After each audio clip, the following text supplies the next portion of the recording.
Okay, now for printing your target prints, you are going to follow the directions, purely and simply.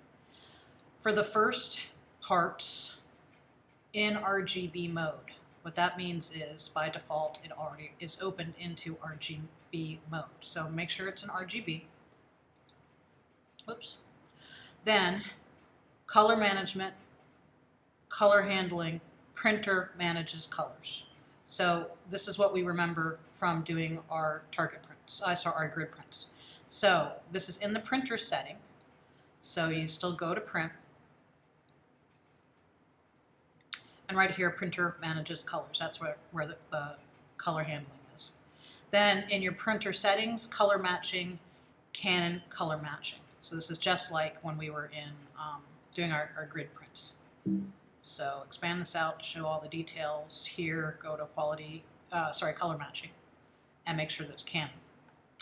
And then quality and media, choose that glossy. So it's exactly like you did for the grid, right? Make sure you've got your layout proper. And you're just going to go down and follow the directions.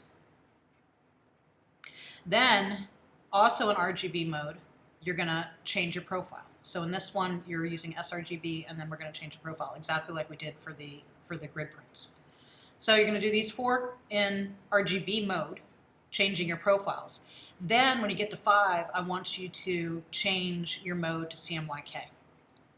So let's cancel this. You're going to go up here, mode, CMYK. See if it changes. Don't flatten. Okay. No, still kind of looks the same. But then I want you to make sure you choose this CMYK profile. FOGRA 39. This is the most commonly used CMYK profile. So when we go down here to edit and your assign profiles, yes, we know this. Is that the right one? FOGRA 27? No. 39. Right there. And then print here. Not on this document, I will fix it.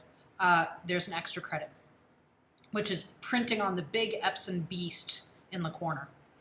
The Epson is a beast, really and truly. That's why I'm not requiring you to do this. And when that Epson runs out of ink, we're not filling it up again, it's going away. So if you want extra credit, I will put it on here, but definitely in OnCourse, when you look at the assignment, you will see,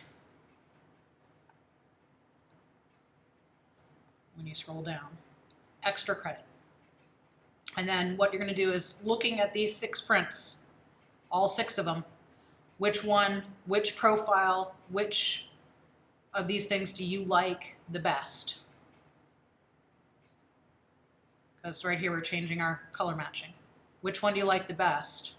And then try and print it on the Epson. That's extra credit, not making you do it. Totally up to you whether you want to fire up that beast in the corner. And you may want to, oh, look at that. I even have the typo here too. Let's gotta fix that. Because we used to have a 4800, now we have a 4900. And soon the 4900 will go away. Epsons are just a pain.